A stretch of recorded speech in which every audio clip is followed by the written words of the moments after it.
wherever we are in the world.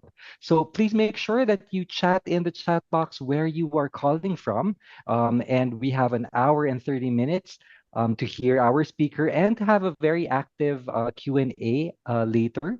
So please feel free to chat in the chat room where you are calling from, because I am sure we're getting people from all over the world. Really exciting times. And we're praying that everyone's safe wherever you are.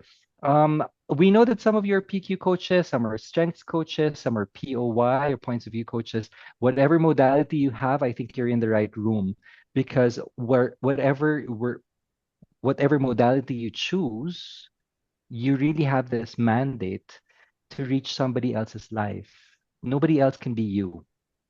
And thank you for showing up every day, showing up as who you are. But as coaches, we recognize that while we have that intent of helping other people, it doesn't come natural to us to be business minded. I know for a fact that when I speak to coaches around the world, their heart is in service. They're not always as competent in building a business. Is that a yes? Or is that a yes? I know if we had the opportunity, we would just give our time for free. It's much like what Bill is going to do for us today. But I want you to be assured that you can have a sustainable business following a certain process that Bill is going to share with us today. And the more we're able to have that sustainable business process, the more people we can help in our respective niches. So I'd also love to hear how long you've been in your coaching business. Maybe you're starting some. I know some people here are not really sure whether they really want to be coaches. They're still employed. They haven't started really. Some of us have probably been coaching for 5, 10 years. So please chat the number of years that you've been coaching. We'd love to hear the extreme. So Arcana has been doing it for 4 years. Amazing. For the others, coaching since 2023. Ella for 4 years, 3 years. And if you remember the grade school classmates of yours that you coached when you were 12 years old, we can count that as well. We probably didn't have the frameworks just yet, but I see Divya is laughing. Yes, your friend from grade school, Divya, remembers you as the coach even when you were around 8 years old. So wonderful. Well, thank you once again for being here today. I want to keep this short. We want to emphasize that this is a very special opportunity for us to meet not just global coaches, but to help each other out. And we're all connected to this guy whom I have the honor of introducing. This person I met in January 17 and 18 this year. We had this amazing opportunity to sleep in a hut that was floating on the sea, courtesy of Coach Sarah Medilo of the Philippines. So we had that opportunity to sleep, and I heard, I think Bill and I were snoring, uh, but what happened there is gonna stay there. Uh, so it was a wonderful experience to meet and to spend time with Bill.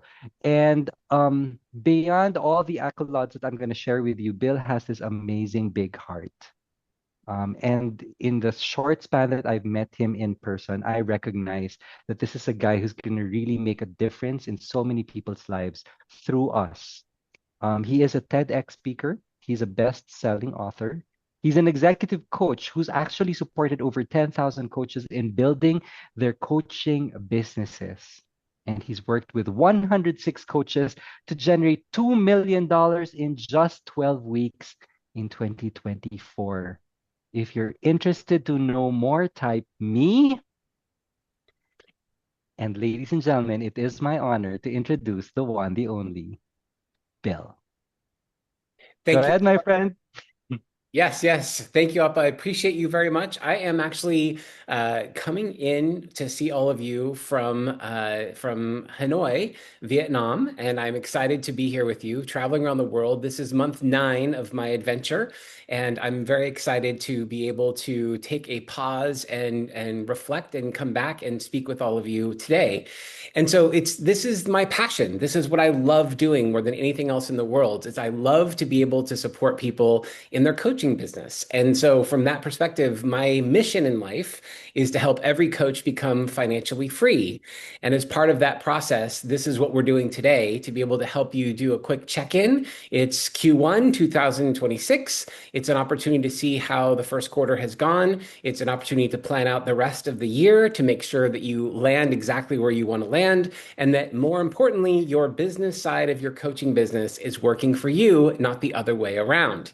And so with that, I'm going to go ahead and share my screen because, as you know, I am a visual learner. I love to share slides. And here we go.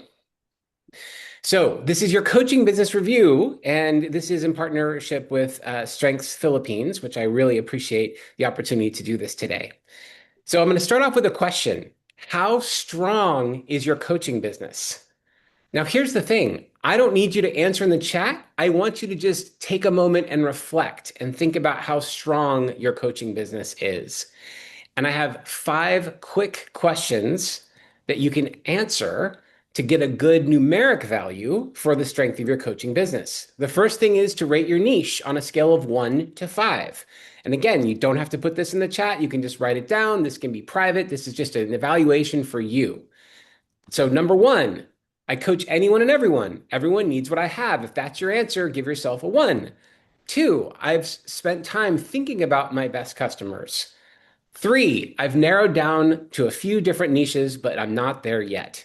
4, I'm mostly clear on my niche, but wouldn't hurt to refine further. 5, my niche is so clear that my niche actively seeks me out. So on a scale of 1 to 5, rate your niche. Write down 1, 2, 3, 4, or 5. And now we're going to move on to your irresistible offer. Scale of 1 to 5.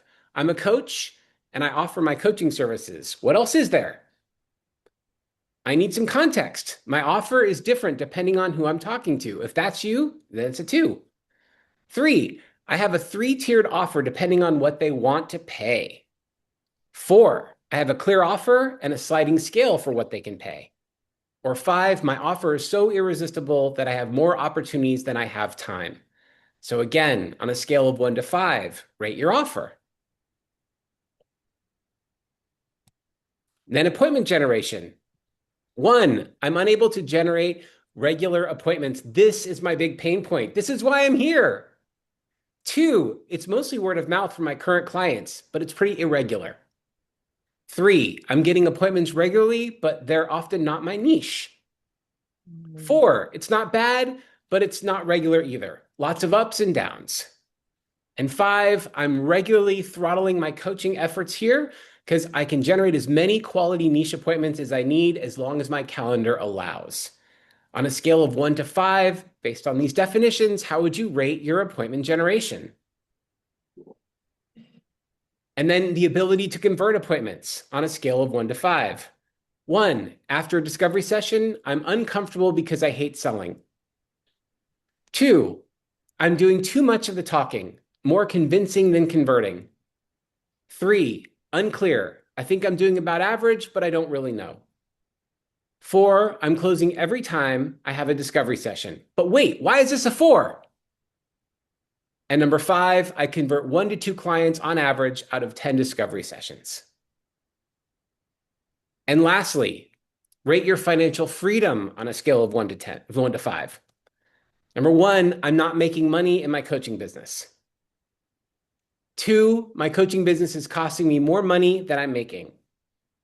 3, I'm surviving but not thriving. I know I could be earning more.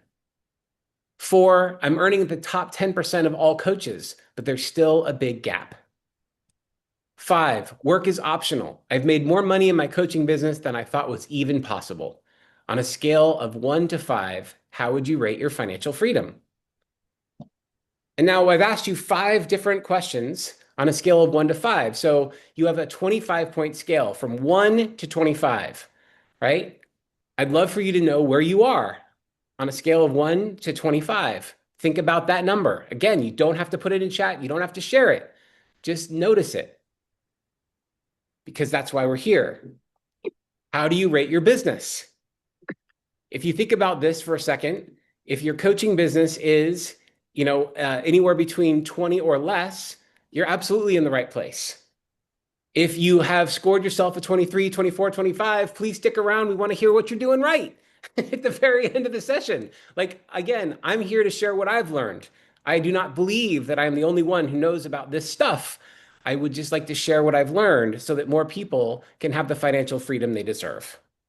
So again, we'll have plenty of time in the Q&A at the end. I've left at least 30 minutes for us to have a discussion about everything I'm going to share today. And we're going to start off with minimalism. Minimalism is, in its essence, about getting rid of the negative and non-essential so that you may focus more on the positive and the important. From this to this.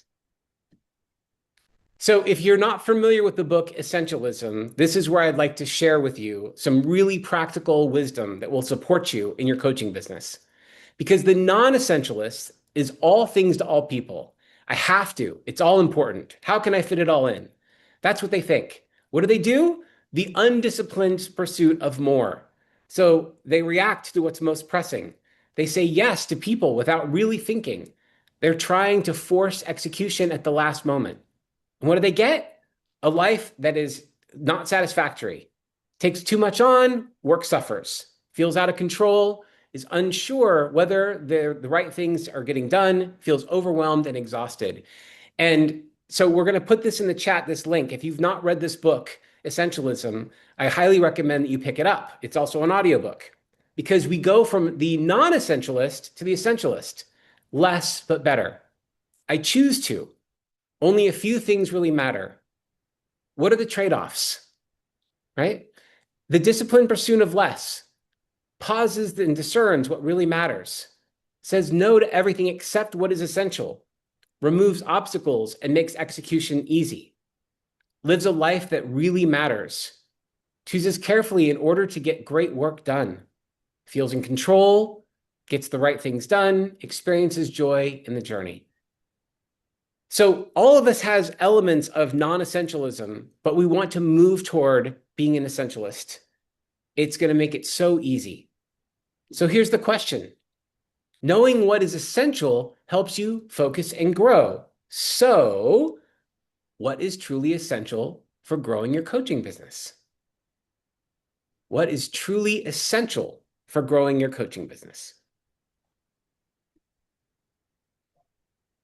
Only 4 things. Number 1, having a clear niche. Number 2, crafting an irresistible offer. Number 3, the ability to generate appointments. And number 4, the ease that you have in converting those appointments. Everything else should be considered non-essential. You don't need it. Now, feel free to write down your yeah buts, and we'll have time to go through any and all of them during the Q&A portion in just a bit. I know some of you have yeah buts. But Bill, what about SEO? What about SEM? What about AI? What about? It's fine. Write them all down. I promise you they're not essential. I'm holding the line here, okay? And we'll have a conversation about it at the end. Your niche is your who. You need to know who you're talking to. Your offer is your what. What is it that they need most? Generating is your where. Where do you find your niche? And converting is when. When they are ready to hire you as their coach, they will. Now, I'm assuming you're clear on your why. Most coaches know why they became a coach in the first place and why a successful coaching business for them is a must. So that's the one exception. If you haven't spent time on this, then that would be the only exception is your why. Simon Sinek says start with why, and most coaches already have. So I'm assuming you know why you're a coach and why you need a successful coaching business. If not, start there. Otherwise, that's it. These 4 things will set you free. Less, but better. So take a moment. What are you already learning so far in this keynote? We've only just begun, but what are you learning? Please take a moment and share it in the chat, if you would.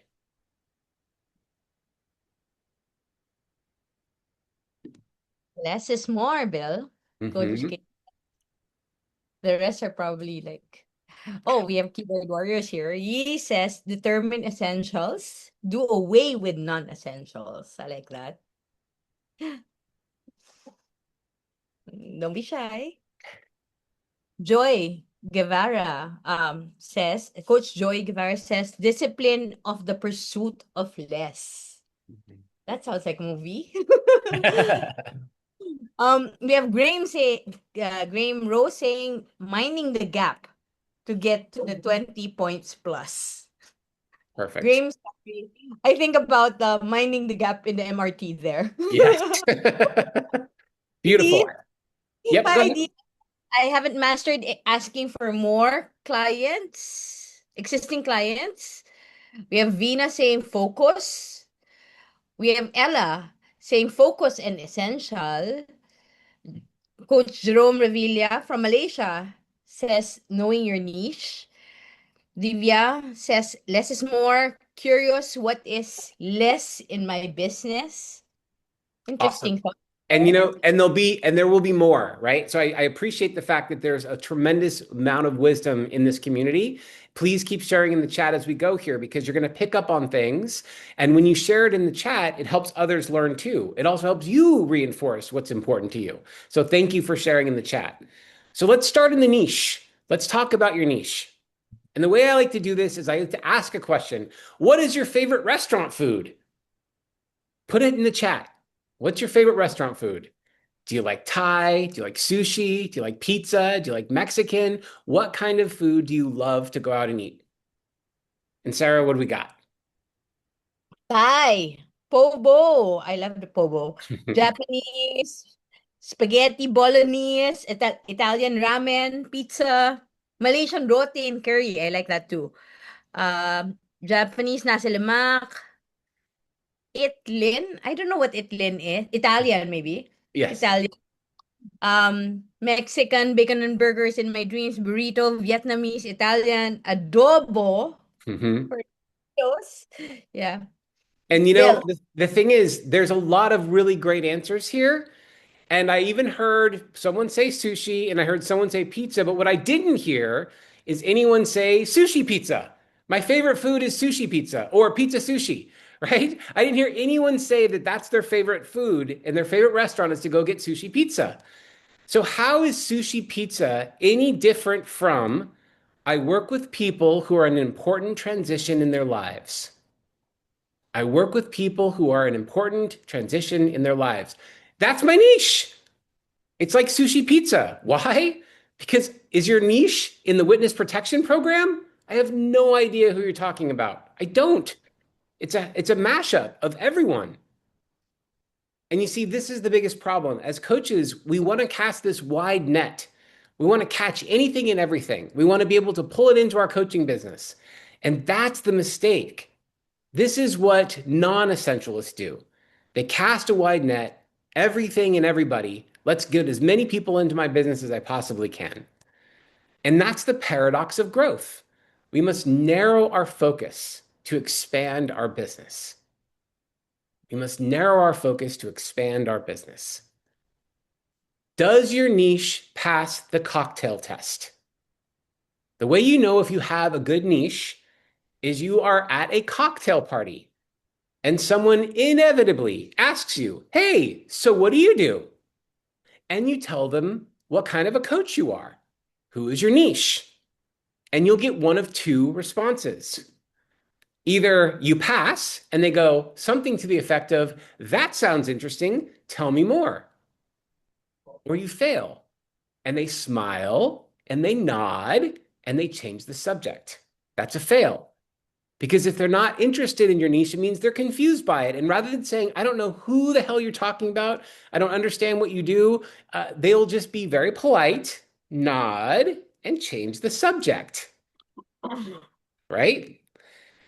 So, what are you learning about your niche?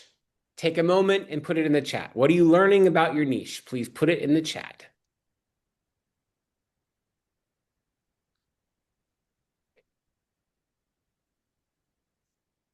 I think they're thinking about it, Will. Mm-hmm. I think they're really thinking about their niche. Okay. I haven't learned anything about my niche. Needs to be specific from Coach Evie. Heidi says I had one and last year required to evolve it. Chloe, only tell a bit, make it interesting, intriguing. Joseph, refine it a couple of levels deeper. Joy Guevara says thought partner coach. Be super specific from Stefan. I already have a niche. Colleges, universities, teachers, and relevant faculty. Graham, the importance of paradox of growth. Laser focus, not bright sunshine. I can't really, Coach Katya says, I can't really narrow down my niche. Swanchi says, I hear you. I couldn't decide to narrow my niche totally, and I believe it served me well. I coach neurodivergent individuals, period, adults, teens, and with their parents, pensioners, neurodivergent individuals. So it's Yeah, a little great. bit, Bill, Good. like even for myself. I mean, I'm thinking of my niche, and I'm thinking about what is it, which specific group do I really want to help, Yeah. right? And And that's the important thing. That's why we're here. Now, here's the thing. Like I developed askbill.us as a free platform exclusively for coaches so that you can refine your niche, your irresistible offer, generating and converting appointments. And here is the thing. Askbill.us is not done for you. It is a thought partner programmed to guide you the way you coach your clients, asking powerful questions and helping you think about ways to narrow down your niche further. So, an example of this would be okay, what's the best way? How do I know if I have a good niche or not? Right? And you'll get support asking about clarity and specificity and understanding the cocktail party test, like we just talked about, and then asking you what your current niche is so it can help you refine. The idea here is it's not done for you, but it is guiding as a co-pilot to help you really think about the questions you need to ask yourself in order to be successful with your niche and really have a clarified who. Now, of course, if you don't want to use AI, I totally appreciate, I can understand that. There's also the entire book, which I'm giving to you as a gift just for attending this session. So if you would like to have a free PDF or audiobook download, you can use this QR code, which I will have up later. You don't have to scramble for your phone. This will show up a couple more times in the session. Just know that it's going to be there. And Sarah's going to put a link that'll go directly there if you just want to click a link, and that's perfectly fine. So let's move on to the irresistible offer. I will come back to that QR code. Don't worry. The irresistible offer is the next most important thing because we need to understand that nobody buys coaching. When someone says, I'm a coach, what do you sell? I sell coaching. No, you don't, because nobody buys coaching. Your niche wants and invests in outcomes. See, you don't want to buy a coach. You want to buy an outcome, and the coach helps you achieve said outcome. An irresistible offer is a promise of an outcome. What do you get when we work together? So, your irresistible offer must address the major pain point of your niche. What are they experiencing? What are they struggling with? It must directly address the deeper underlying desire, which may or may not be clear to your niche. And it zeroes in on the core value the client gets when they're working with you.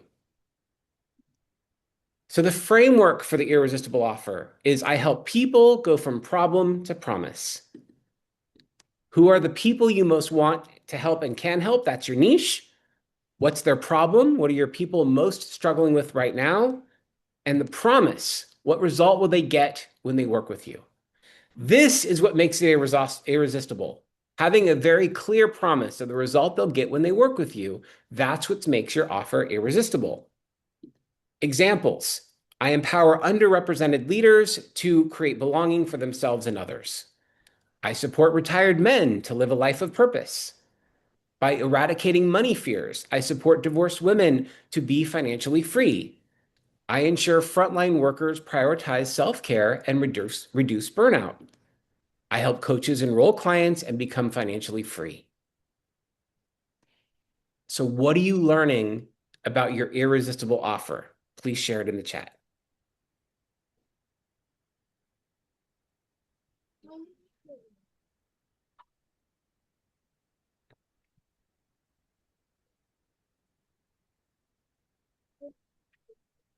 All right.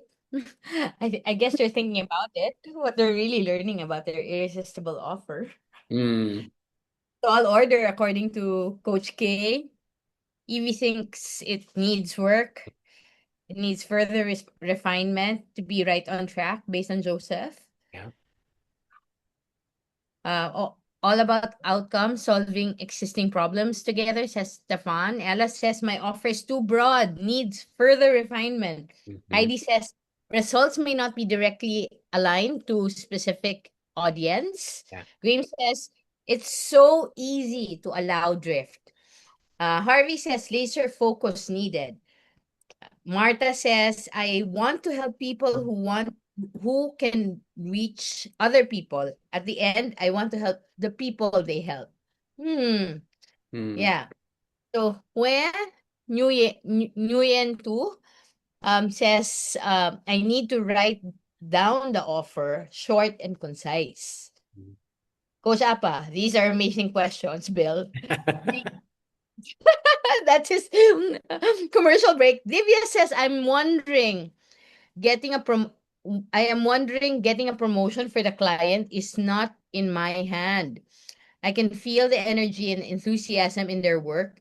I will think the words through. Yes, and Divya, I highly recommend that you use this as one of our kickoff questions when we get to Q&A. So when I get to the end of this in just a few minutes, I would love to kick off with you because I'm sure you're representing a lot of thoughts right now about how can I possibly offer an outcome when I'm not responsible for it?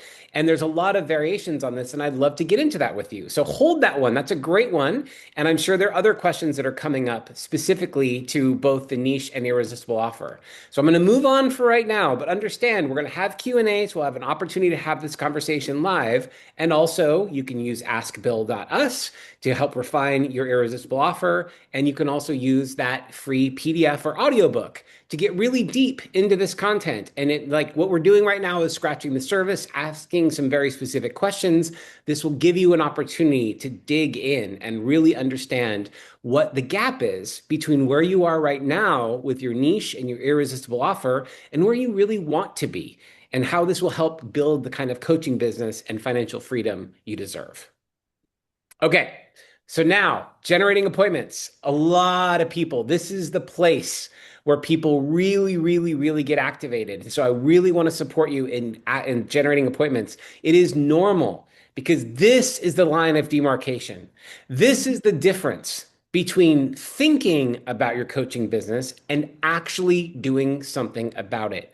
You could spend the next 3 months, next 90 days playing with your niche and your irresistible offer, and it will not help your coaching business one iota. Why?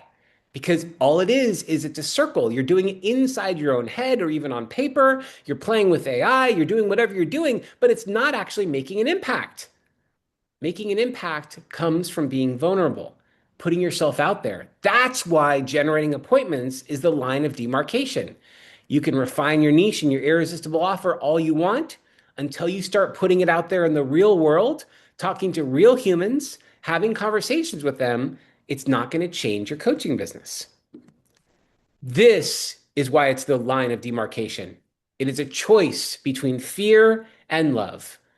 Fear says, play safe, play small, don't put yourself out there. You don't want to get hurt. And love says, I'm willing to do whatever it takes to help the people I care about the most. I'm willing to do whatever it takes to help the people I care about the most. That's love. And when you're in a position to decide to choose between fear and love, choose love. You might have to struggle a little more. It might be more challenging. You might get hurt, but it will help you grow and become the person you were always meant to be. Vulnerability is about showing up and being seen. It's tough to do that when we're terrified about what other people think. And that's the truth. Pure freedom is when you can really honestly look yourself in the mirror and say, what other people think about me is none of my business. What other people think about me is none of my business. Because at that point, you are truly free. And I want to tell you about the big lie. There's all kinds of things in the back of our brains. It says we need to know this, this, this, or this in order to generate appointments. And it's a lie. It's a total lie. I can't generate appointments until I've updated my website, my LinkedIn page, my bio, my about page. The truth is, none of these things are necessary to generate an appointment. None of them. If someone can get on your calendar, you're there. If you use a calendar link, schedule once, Acuity, whatever. You can even use Zoom. It doesn't matter. Whatever you use to get people on your calendar, that's all you need. You don't need a website. You don't need a LinkedIn page. You don't need a bio. You don't need an about page. You can have them. They'll help, but they're not required. So don't put it in front of generating appointments. Well, I can't generate appointments until I learn how to use social media, email, or AI. Not true. These tools only work once you have a proven track record. Well, I can't generate appointments until I have a virtual assistant, appointment setter, or part-time staffer. I'm too busy. Adding cost before adding revenue is a surefire way to fail. I can't generate appointments until I clear my calendar, change my job, or earn more money. You decide the speed of the growth based on the time you choose to invest. I can't generate appointments until anything I haven't covered here. Everything you put in front of generating appointments is likely an egoic lie attempting to keep you safe. The truth is, generating appointments is the keystone habit of any coaching business. The goal is to become a coach who puts myself out there every single day. I am not responsible for the outcome. I am responsible for the effort. When I put myself out there every single day, I will generate appointments. I have to trust that. How? Okay, Bill, you've convinced me. I want to generate appointments. I'm not going to let anything get in my way. How do I do it? Well, guess what? There's only 5 ways. It's simple. Number 1, direct outreach. Connecting one-on-one via any medium. Phone, text, direct message, email. You could write a card, a letter, send a video message. That's direct outreach. 2, networking. Usually an in-person connection at a networking event, conference, meetup, group, association, reception. Could do speaking engagements like we're doing right now, using your voice in a one-to-many way, keynotes, podcasts, webinars, interviews, live or recorded video. Or you could write the written word to attract your audience. You could write an article, a book, create a lead magnet, newsletter, website, white papers, etc. Or you could do referrals. Satisfied client introductions, right? Direct introduction, video testimonial, written endorsement, social connection, etc. These are the 5 ways to generate appointments. So which approach is best for you? Direct outreach, networking, speaking, writing, referrals. What do you naturally gravitate towards? Some will feel easy, some will feel hard. What do you naturally gravitate towards? Which would allow you to be in ease and flow? What would you do because it's fun, because you like it? Some people are terrified about networking, so don't do it. Some people would much rather ask for referrals from their current clients. Great place to start. Direct outreach, putting yourself out there, that's that line of demarcation we were talking about. And yes, you can do speaking engagements and writing, just make sure they're generating appointments. If you're doing a bunch of speaking engagements and you're not getting any coaching clients, then this is not your platform. If you're writing a bunch of articles and it's not leading to appointments on your calendar, it's not your platform. Or you have to change it up. Just be honest with the results you're actually receiving. How often are you willing to repeat this approach? And which approach feels sustainable for you? These are good questions to have you think about what's the methodology that will support you in generating appointments abundantly. What would you do and what would you enjoy doing regardless of outcome? Remember, you're responsible for the effort. You are not responsible for the outcome. The outcome will come. You have to trust it, but you got to do it consistently. Now, which approach does your niche prefer? This is an important question to ask yourself. Do they want to be reached out to via direct outreach? Will they show up at a networking event? Are they going to be doing speaking engagements, writing? Will they read the articles or the books that you write? Would they be most happy to hear from one of their friends telling them about your coaching work? So where does your niche spend most of their time? How does your niche like to engage with others? What would be seen as a valuable exchange? And what more could you learn from your niche? Where might you discover even more of your niche and ideal clients? By being in these questions, you can see where the Venn diagram intersects. What do you love doing? Where do they want to hear from you? That's your sweet spot of where you can generate unlimited appointments. Notice I didn't say use technology. Notice I didn't say buy a bunch of Facebook ads. Notice I didn't say you need to learn all these platforms. None of that is important. Do what feels comfortable and natural to you. You don't need to learn anything new. You don't need to start something else. You don't need to take a class. You just need to be in action, repeatable. So, what are you learning about generating appointments? Please share in the chat.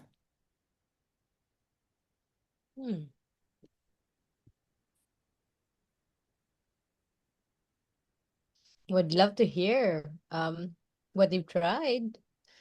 There, Heidi says, stop overthinking it. Coach Appa, focus on my strengths. Evie says, it does not have to be a complicated or difficult. So true. Martha says she doesn't know her needs enough. Yeah, so start there. That's good. Wes says, be out there with efforts. I like that. Vina says, consistency of efforts. Throw yourself out there. Joseph says, making it more complicated than it needs to be and focused on the wrong things. Good call out there. Yvonne, do what makes you comfortable. Be there consistently. Yi says, what approach would my niche prefer? Nice question.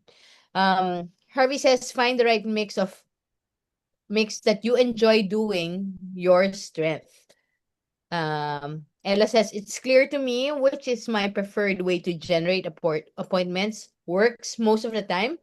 Curious why conversion is not taking place as often as I would like to. Wow, that feels like I teed this up. That's the next thing we're going to talk about. That's perfect. What a great transition. So, of course, if you're struggling with generating appointments consistently, please check out askbill.us.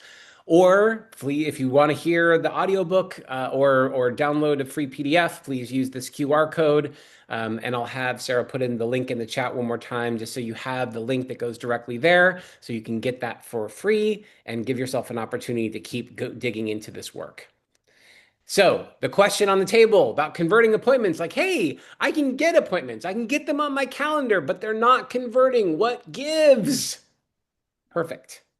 Converting appointments is about when your niche is ready. A qualified niche prospect who resonates with your irresistible offer, gets on your calendar, can still be not ready to convert. True? Yeah. When your niche is ready to change, they will likely enroll with you. When they get on, they could be just kicking tires. I've heard about coaching, but I've never done it before. I don't know what it's like. Or, yeah, maybe I need to change, but I'm not really sure, right? If you're not ready to change 0, 1 through 3, or you're not sure 4, 5, or 6, you're not going to hire a coach. If you're ready to change 7, 8, 9, 10, especially if you're a 9 or 10, you're like, I am done. I keep getting passed over for that promotion. I'm ready to get promoted this year. Or I'm in these relationships and they keep cycling in and out and I just haven't found the one. I need help. Or I'm now entering my phase of retirement and I'm terrified, right? I'm ready to change. If you're ready to change, if your prospect, if your niche is ready to change, they will hire you as their coach. Remember, it's not about you. It's about them. Not making a decision is actually a decision. It's the decision to stay the same. Not making a decision is actually a decision. It's the decision to stay the same. And that's okay. So don't take anything personally. Nothing others do is because of you. The ego, our ego says, it's all about me, baby. It's not. It's not. In this moment, it's all about your niche and what their needs are. Period. Full stop. So, how do I convert in total ease and flow? You use the sample pre-frame questions like, how was that for you? What value did you get from our coaching session today? What clarity or awareness do you now have? How will you move forward from our session today? And is coaching a form of support that would serve you? These are powerful questions that have them reflect on the discovery call you just had and really think about it deeply.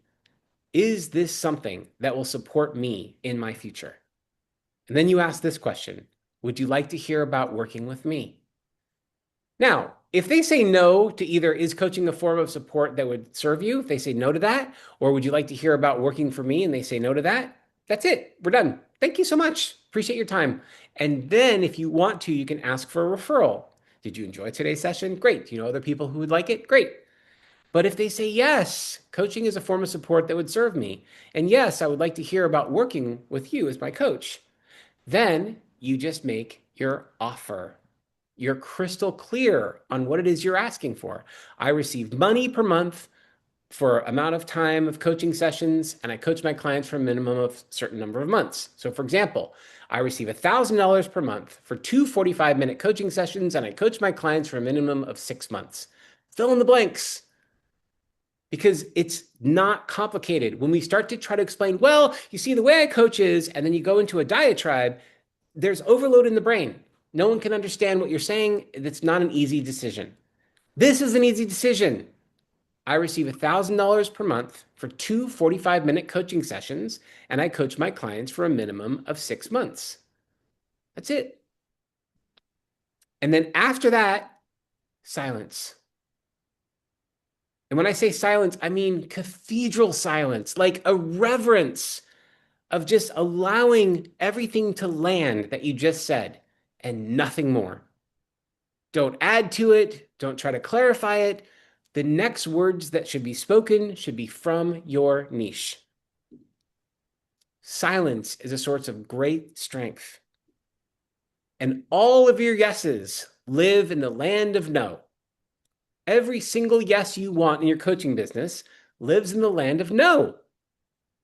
So know that when someone comes back, the first thing they're probably going to do is say, I want to think about it, or maybe, or I'm not sure. That's okay. Work with whatever shows up. Be curious, not judgmental. Help them get to know if what they really want is permission to say no. Help them get there. You'll be doing them a service. Why? Because if you let them off the hook, they're more likely to refer you to other people. It's safe. They had a great session. They want to give back. They don't know how. They don't want to hire you as their coach, but they will refer you to someone else. All of your yeses live in the land of no. And remember, the average is 9 no's for every 1 yes. This is so important. Remember when I said that I'm converting 10 out of 10, right? I'm getting 10 yeses every time I go to bat, I hit one out of the park. It's because you're charging too little. And if you were charging the right amount for your niche, you would be getting an average between 1 or 2 out of 10, which means you get 8 to 9 no's. If you're at this ratio, you're in the right place because you're charging the right amount of money that your niche is willing to pay. If you're charging too little, you're going to get a lot of yeses, but that means you're working too hard and you're going to burn out. So what are you learning about converting appointments?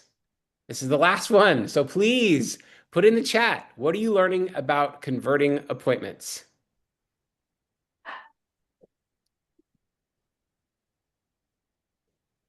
All right.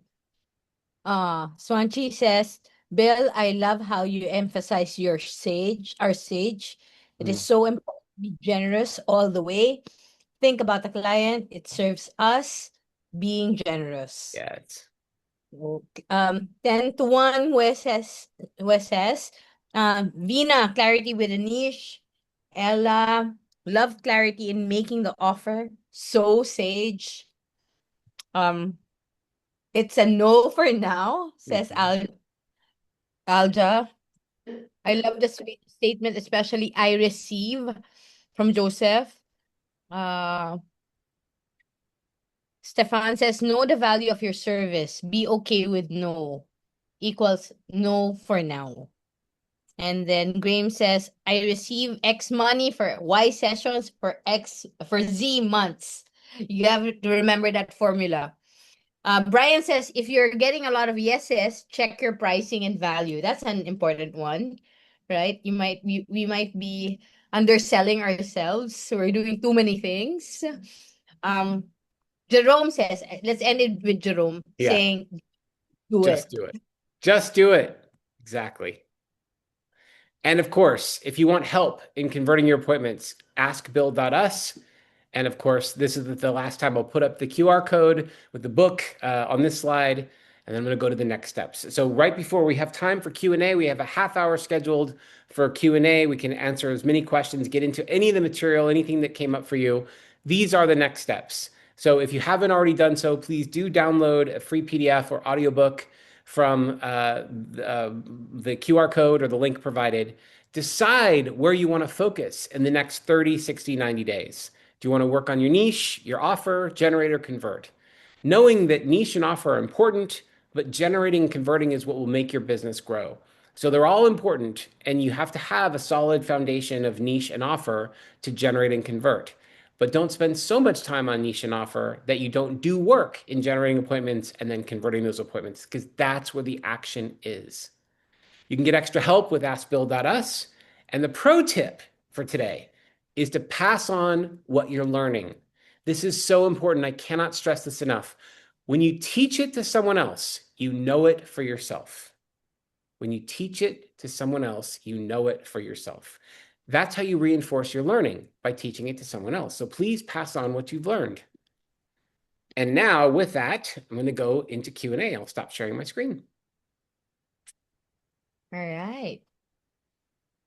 So the way this is going to work is, if you would like to ask a question, please raise your hand so that I can call upon you. I will make sure that you're able to unmute yourself and we can go around. And I believe, yes, Divya, thank you. You're going to kick us off. I asked you to kick us off. You did it. Appreciate it. You should be able to unmute yourself. Go ahead. So while we had the first question, lovely to see you, Bill, again. It's been a year, but thank you. While we had the first question, which was, I can't get the result the client is looking for, which is a career promotion, how do I put it? Like, they'll feel more enthusiastic and energetic. This is what will help them apply for jobs, but it's not going to get them the promotion. So how do I put it Yes. across?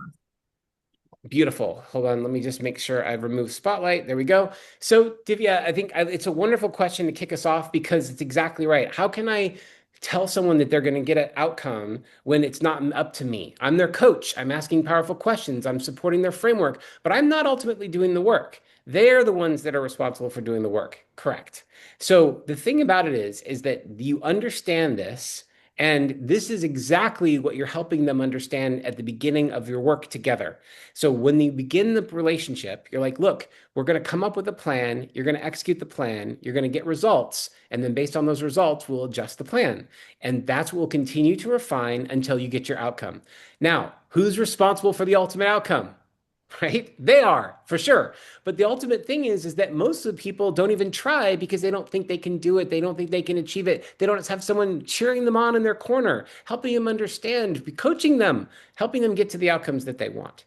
So, I mean, when I started my coaching business and I began working with executives, I guaranteed they would get an outcome of getting promoted or hired at another company within 6 months of our working together. Guaranteed. If they didn't get it, I give them their money back. Now, think about that for a second. That's insane. It's insane. I'm their coach. How could I possibly do that? Yet I did. And here's why. Ultimately, if they are committed to the work that we're doing together, they're going to show up differently. They're going to be noticed. They're going to be asking the right questions. They're going to be having the right conversations. And they're going to know within probably about a month or two, whether or not there's an opportunity for that promotion within the next 6 months. If there's not, then plan B is we start finding them the opportunity that is better fitted for them. We start seeing, oh my God, I'm wasting my talents here because I'm not being appreciated for the things I'm bringing to the table. And they find another job and they get a lot more money and they're able to say, I successfully was promoted, even if it was outside the organization. So my point is this, you're not responsible for the outcome, but when you are fully committed to their success, they feel it, they experience it, and there's a fire inside of them that cannot be put out. And suddenly they're the ones who are willing to do the work and the effort. Now, the flip is also true. I've also told people in their coaching business, like, I will help you double your coaching business in the next 6 months. My caveat here is you actually have to generate appointments, and we're going to track that together. And if you're not generating appointments, then I can't be responsible for the outcome because I can see that the work isn't being done. So we work on that together, but I will guarantee if you do the work, you keep generating those appointments, you will get the outcome. You will double your coaching business in the next 6 months. So this is my point. I understand what you've said, and it's totally true. You as a coach are not directly responsible for the outcome, but you're helping them remove the barriers and you're helping them get to the place where they are completely confident in their own abilities to reach the outcome. How's that land? Yeah. Well, that was a good answer. But I want to be able to like capture everyone before, like, I know some people have to go very quickly after the hour. Sure. So can I just ask everyone to turn on your cameras so we can have a photo together? Like, this is a global call out here. Excellent. All right. Okay, 5, 4, 3, 2, 1. I have some people. Okay, I have people open.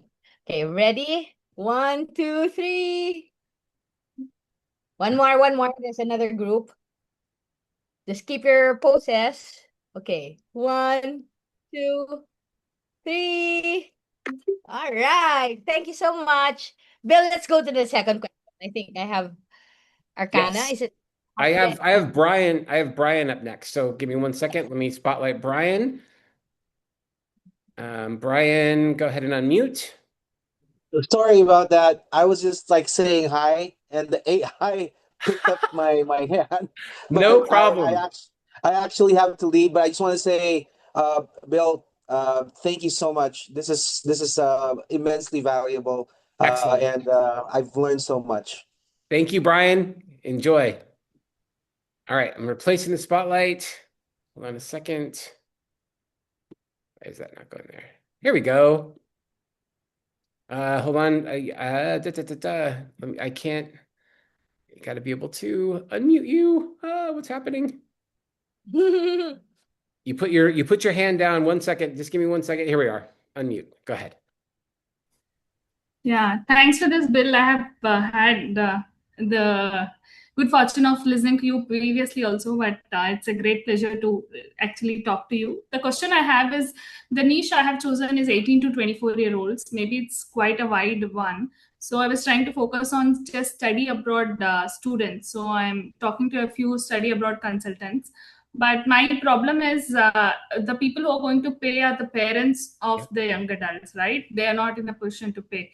So my marketing is double the effort because I have to convince parents also and I have to be there on different platforms. So do you have any suggestions if you've had youth coaches before? What's been your experience? Absolutely. And the thing about it is that your primary niche is the parents. So the thing is, your client is the actual students, but your niche are the parents. And so you have to understand, you have the sponsor who's paying for the coaching, and then you have the client who's actually the coach that you're coaching. But when I'm talking about your niche, I'm talking about the person who's willing to actually make the investment, and that's the parents. So the thing that I want to share with you is that you are focusing all of your efforts on the parents to help them understand what you can do for their kids. And then when you have a discovery session, the discovery session is clearly with the kids, and the kids themselves will have to decide whether or not they want to go coaching with you. But ultimately, if the parents are willing to pay for it, then the kids are the ones who have to decide if you're a good fit. And that's the job at the time that you're actually doing the discovery session. You're trying to determine, would this be a good client for me, in the sense that would they be a good fit? And are you the right coach for them? If the answer is yes, then you can absolutely work forward with the parents to make sure that they pay for the time that you want to be working with the students. Yeah. Sure, got it. So I just have to focus on the parents, all my marketing efforts. Correct. Yep, that's it. It makes it easier. It simplifies it. Excellent. Sure. Thanks. Okay, Ella, 1 second. I'm going to spotlight you and make sure you can unmute. What's happening? Sorry, I know you can't unmute.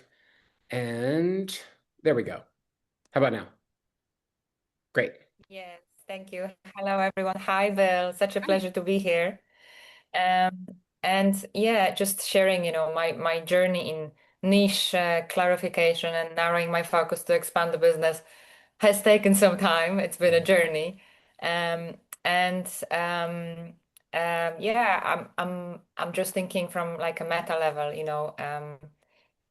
I really am very passionate about cultivating positive intelligence in the place that I live. And I think I've mentioned that to you, Bill, already. So I think my question is really, how to activate and engage and build the community of PQ coaches, in the place that I am. And I've done some efforts already, some master classes and awareness sessions and yeah, but I really love to know any suggestions, any experiences that you might have, all of you, and of course Bill, in creating that community, engaging it, and expanding the footprint of PQ So outside Ella, is of that your niche? Are you working with other coaches who are PQ coaches? yes, yes, yes.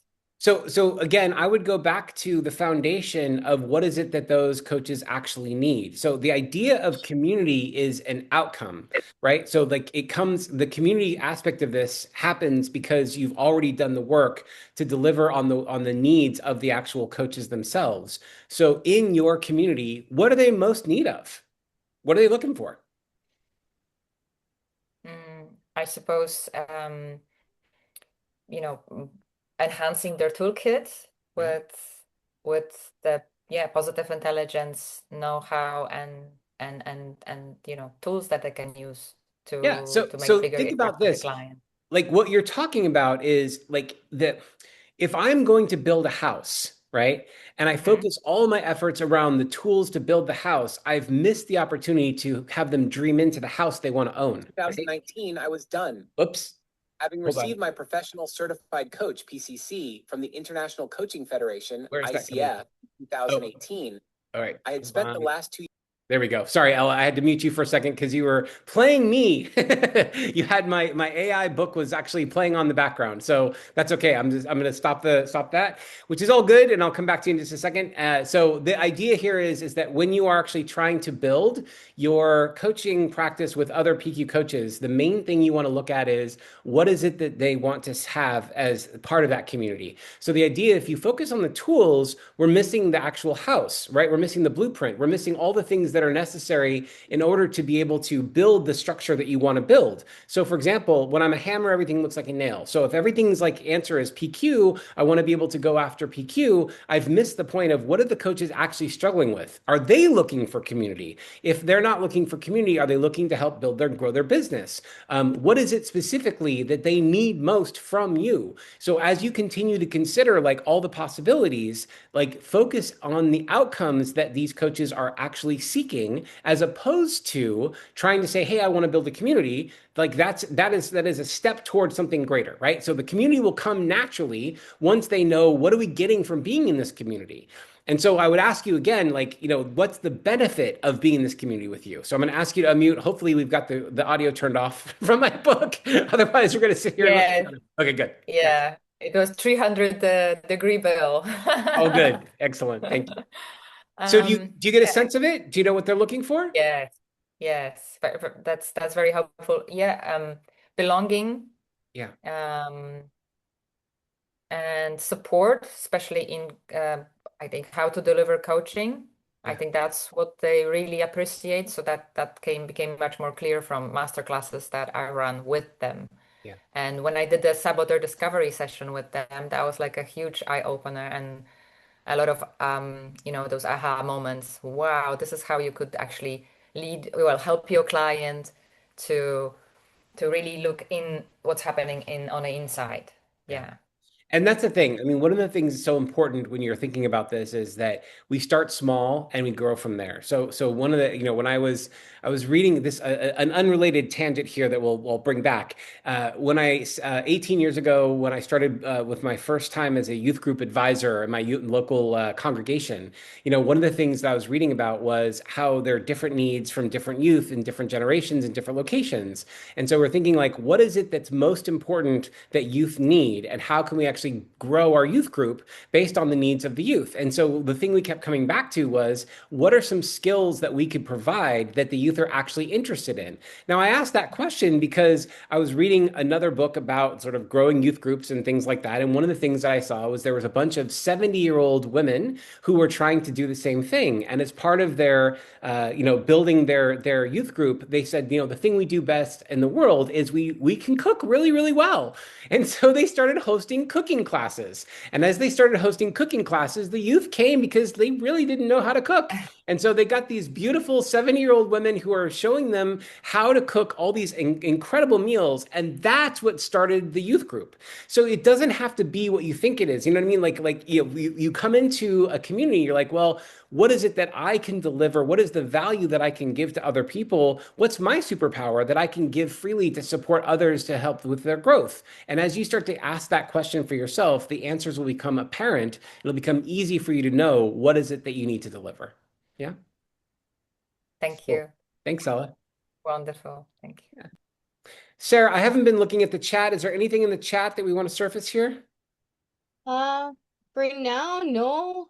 Okay. I think people are just saying, they're saying thank you. Excellent. Great. We have Divya with a question. Go ahead, Sure. Divya.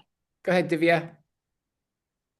Yes, thank you so much. It helps to listen to everyone. I have another question. Here I am focusing on the 4 steps, generating appointments. My way at this moment is connecting with my community in LinkedIn and reaching out to them in regards to having a conversation on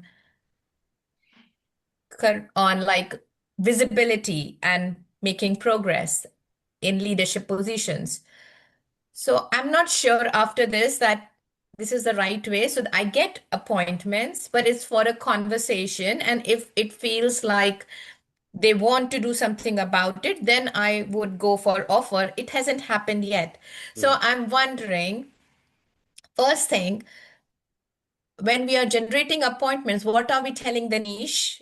Why is this appointment, like what's the reason for the appointment? And in the appointment, what are we doing? Yeah. Not coaching, because I believe I learned that don't coach in a sales call. Yeah, I mean, so ultimately what's happening in these sessions is you're first making sure you're setting up the right expectation for the time you're spending. So there has to be value delivered. Now, that can be a discovery session. That can be just a straight up discovery session, allowing people to experience your coaching and decide whether or not that's what they want. If you're talking to businesses and organizations, they're not necessarily interested in having a discovery session as much as solving a particular problem. So there's a different approach that you want to take when working with businesses than you working with individuals. Specifically, you want to be understanding like, where are the culture challenges? So for example, you might be in that place where the people are saying, hey, look, the biggest challenge we have is that we have high turnover, or we have people that are not showing up, or we are finding that we can acquire the right talent, but we can't keep the right talent, right? So you start to look at those places of where you can actually engage. Now, part of this process that you're saying is that you don't want to necessarily solve their problem on the first call. Otherwise, they don't even have a good experience of like, why would I need you? I've just gotten everything that I need, all my answers for free. I don't need to actually engage you. That's part of the challenge. So one of the things that you're looking for is to really, really help exaggerate what the problem is so they can see it. It was Albert Einstein that said, if I had an hour to solve a problem, I'd spend 55 minutes thinking about the problem and the last 5 minutes coming up with solutions. And so the reason that I share that as an example is that you can spend a lot of quality time helping to clearly define the problem that the person you're talking to is struggling with. And in that clearly defined problem, you can help them see that if they do nothing, then they're going to have that same problem continuing with them for as long as the foreseeable future exists, right? And if they're able to say, okay, well, what are the possibilities that they could use to change and address that problem? Now you're starting to give them options to help them understand how engaging you would actually be part of the way that they could get to that particular outcome that they want to see. But the idea of really depth of understanding the problem helps them really understand from their perspective that I'm ready to change. You remember the chart that I showed you from 0 to 10? It's like if they're not coming at this place where they want to change, it's because they don't have a clearly defined problem and they haven't with you specified that this is a problem I'm ready to go after and address. So if you're not going to do a discovery session, the next best thing you can do is really get into the problem identification and make sure that they're absolutely crystal clear that A, they have a problem, right? B, that problem is going to continue to persist if they don't do anything about it. And C, what have they already tried and seen that it hasn't worked, right? Once they've gone through that, they're much more likely to be open to something different, because the definition of insanity is doing the same thing over and over again and expecting a different result. Yeah. When you say just generate appointments, who would be the best people to generate appointments with? Yeah, the decision maker. Like you really want the decision maker. In an organization, the decision maker tends to be the person who's actually has the budget, they have the authority, they have the title. So somebody who actually is able to hire you or or approve the solution that you have. So ultimately, that's what you're trying to determine ahead of time is this person have the ability to hire me if this thing goes the way it's supposed to go? Yeah. Brilliant. And I'll use askbill.us to do it further. Yeah, you can do further refinements exactly like we're doing right now. 100%. Brilliant. Thank you so much. Thanks, Divya. I just dropped the askbill.us for all of you guys. It's a fun tool to like get in your head, get someone to get in your head, AI at least, help you like get clarity on the thoughts that you have. I mean, it's still very important to have your own ideas, your thoughts, your input. But you know, these AI tools can help us like get it connected to other different ideas also that's available out there. And I know Bill and was it Ben, what's your friend again, Bill, who's helping you with Ask Bill? Bryn Smith. Yeah. Bill and Bryn actually developed the AI to have all the knowledge vaults from Bill's stuff. So from his book, from all the sessions that he's done before, like bringing that all together so that AI tool is really like talking to Bill. So Thank you, Sarah. Encourage you guys to get on it. One thing also on that's totally free. But sorry, Bill, I'm gonna plug. It's okay, go for it. If you like the work and you think that you know this could get to other people, you have the option to actually donate to the Ask Bill stuff, the Ask Bill AI tool, so that you know Bill and Bryn can really bring it to more people. So yes, thank you, Sarah. It is definitely a donation-based platform. We do not ask any payment for anything. It's not a subscription service. It's totally free, and the intention is to keep it totally free for life. So good stuff. Chloe, you have your hand raised. What you got for me? Hi. So I think my question is kind of going to be amused and rambling as well, which I know you can really super get to the core of. I've found in my area, which is parents, frazzled parents, overwhelmed parents that just want a difference in their home life, so that they want it to be smoother, calmer, easier. Whenever I've been speaking with local parents or in networking, they all go, "Oh my God, I need exactly what you've got. I love it. I can't afford it right now." Yeah. And that's been most of my conversations with all the people that I'm getting in front of right now has been, I want what you've got. I love you. I love all your USPs. However, it's overcoming the barrier of the value. And it's something where I've gone, well, I'll start up a coffee morning for free in a local cafe. Okay, 1 month later, 4 goes later, nobody turns up because, oh, they were busy. Okay, they haven't put the value in what I give over. And I get that. So I go, well, how can I get that over so that people go over that barrier? And I've minorly attempted to go into a couple of workplaces, and they went, oh, that sounds really interesting. And I kind of go, I'm not quite getting there. So I'm just interested on what your take would be on things like that. So Chloe, take me right to the irresistible offer. What's the outcome they get from working with you?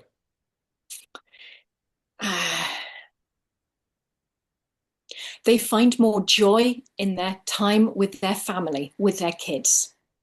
And if you were to put a number on that, what is the value of that financially? Financially, what would they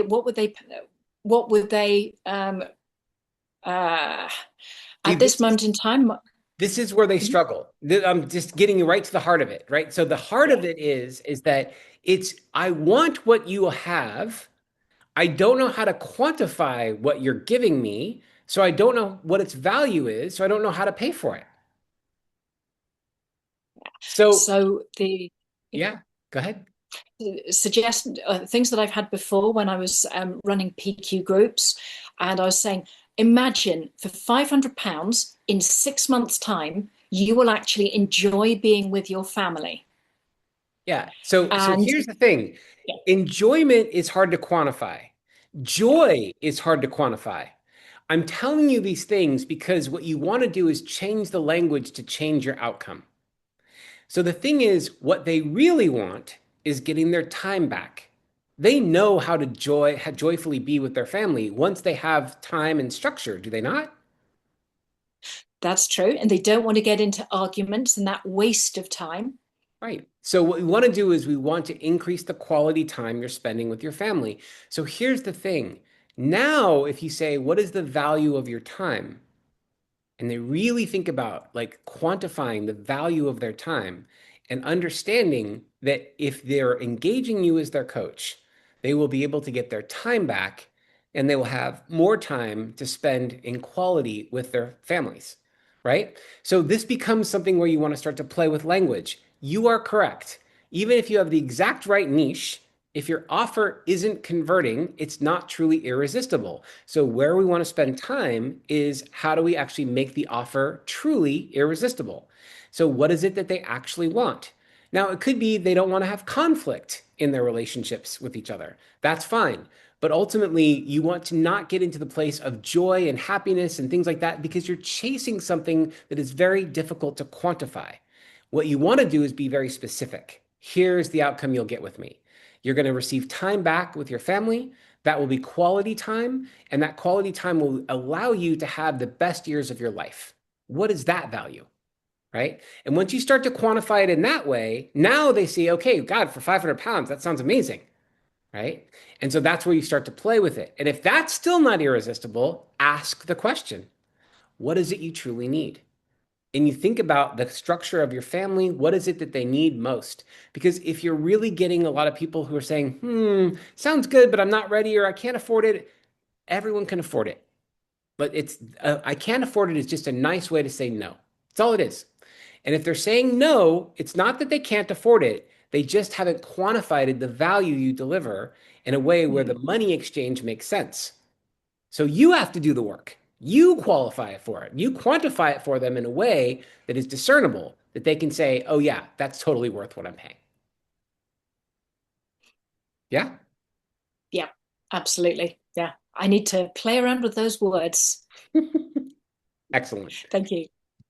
Now, let me see. Katya, I'm going to come back to you in just 1 second. There was a question here in the chat that I saw come up, but Sarah, go ahead. You were trying to say something? Yeah.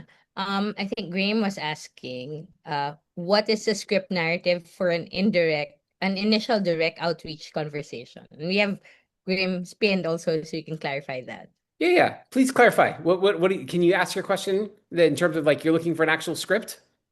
Yeah. Well, it's not so much a script, it's just how do you start that initial. I mean, one of the things is on the line of fear and love, I'll follow the love direction, absolutely. But I see my target niche. How do I initially make contact, with by phone call, for instance, just picking somebody, picking a conversation to say, look, just to get started. So the interesting thing about the icebreakers that you're talking about in terms of why someone would pick up the phone, why they would listen to you, why they want to engage, is they first have to have a sense that you have something of value to them.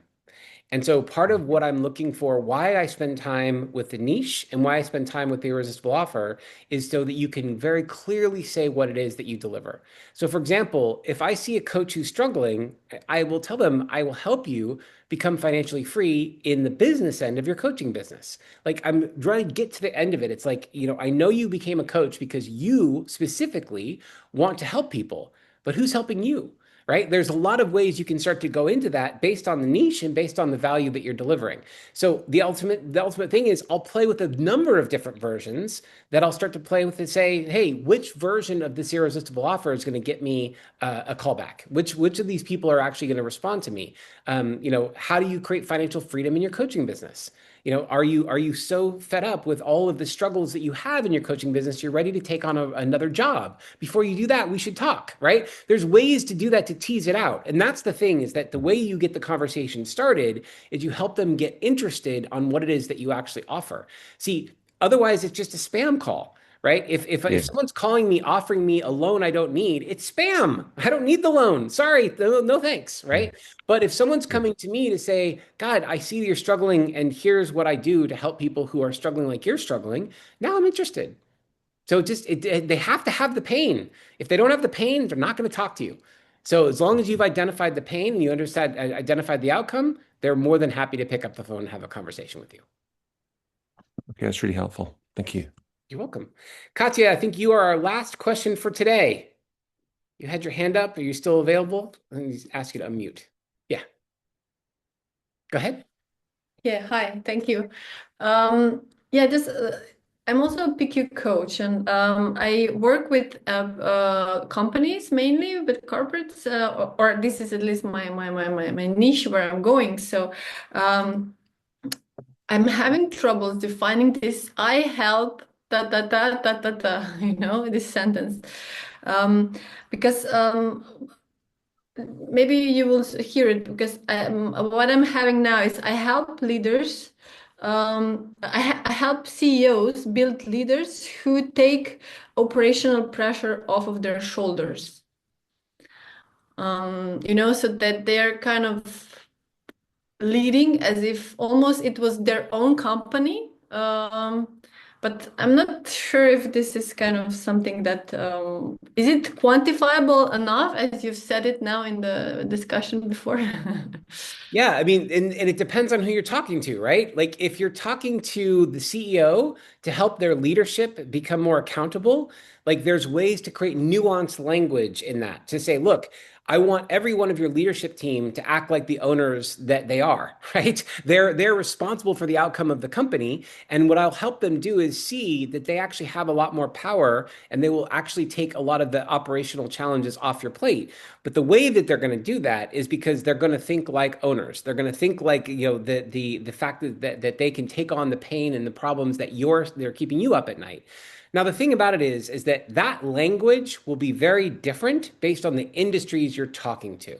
And so when you start to think about language, you want to basically use the terminology and the language that the individual industries are using themselves. So part of that process is to understand, what does it look like? What does operational proficiency look like in your industry?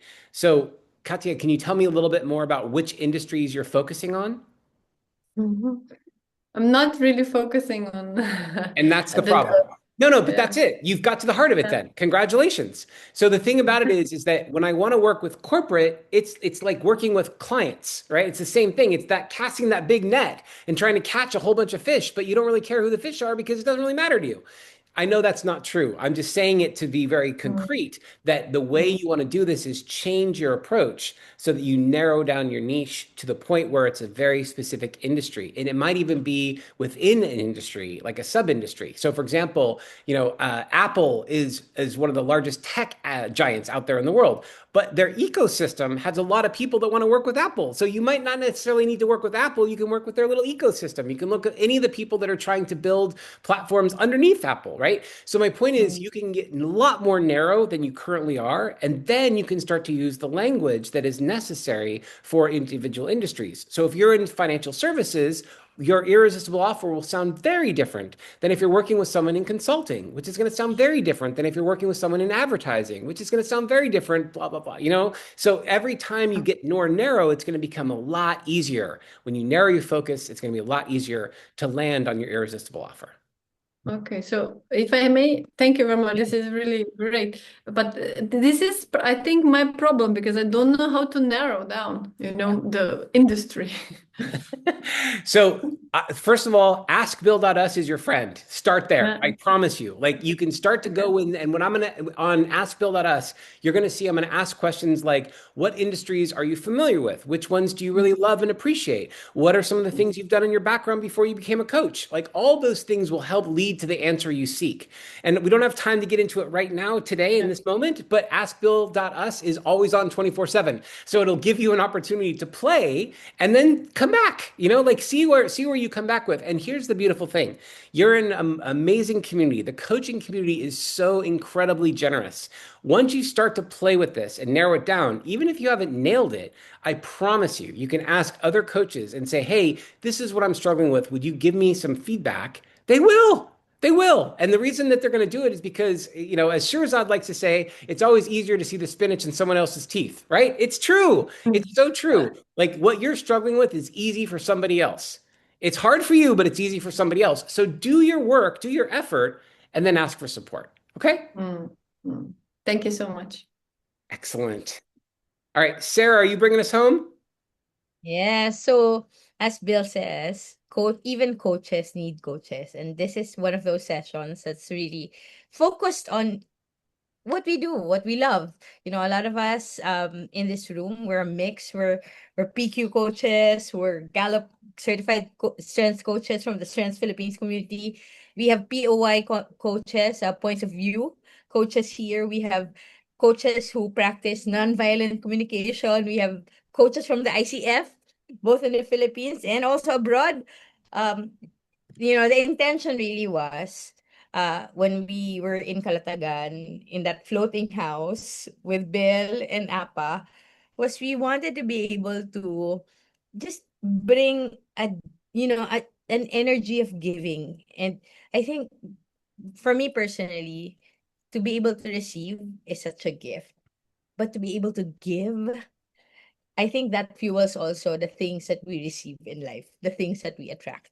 So my mantra is intentionally do good always, and that's what I'm thinking always. It's a mindset wherein I know I have more than enough, so it's never hard to give, because that's really the energy of what true coaches have.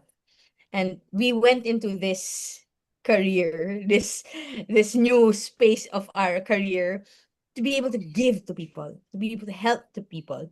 And we may have different niches. We have coaches here who work in the corporate side. Some are working with I know a coach in the room actually who's working with younger individuals, entering the career space, being able to manage up. I know a coach here in the room who does health coaching for women of age, the ones like us in our 50s, in our menopause. We need that too. And that's the beauty of this community, because we each have a gift that we can give to people. And you may not have figured out what that gift is. I'll be honest, when I was speaking to Bill in Calataga, I told him, I know what I'm good at and what I can help with. And I think I can coach on that now. But the real gift, I'm excited to see what that real gift I can give is. And maybe when I'm like Bill, who can travel the world, I'll have a real great irresistible offer that I know I can build through the rest of my life. But for now, I know my niche is good because I know the people that I get referred to. I get referrals. And this is really what this coaching community is about for us. That we get connected together, we learn from each other. And I hope this doesn't just stop from this session. I know a lot of you guys are connected with me in LinkedIn already. I will let you know if there's another one or another other sessions that we can have conversations with. So my ask for you guys is to take this gift that we gave you today and make it grow.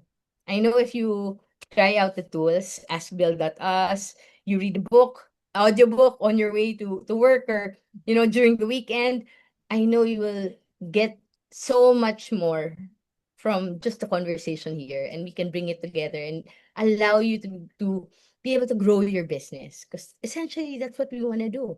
We want to be able to do the thing that we love that allows us to make the money that we need for our lives, as uh, we brings the money that we need to survive, not to survive but thrive. So I just want to thank Bill for being so gracious, giving us this hour and a half with him. I know he's traveling around the world. He might be traveling to your place. Just watch his vlog. But if you guys are in the Philippines, you know who to reach. We are very gracious hosts here. Just let us know. Connect to me. Connect to Coach Appa. Um, Also Coach Amit and Coach Cake Alviar. We are the little coaches that are here in the south of Manila, and part of Strengths Philippines. So we would love to see you, have coffee with you, have some conversations when you get a chance to visit the Philippines. And please stay safe, everyone, and always be grateful for the energy that is positive, that brings you the need to have for And your let's day. let's go to gallery mode, unmute everybody, and say goodbye. It was so good hearing all your voices. One last time, thank you so much. Thanks for being Thanks, here. Goodbye. Bill. Appreciate it. We'll see you Thank soon. you. Take Thank care, Bye, you. everyone. paalam, Bye, paalam, Bye. everyone. Thank everyone. Thank you you. so Happy much. travel. See you.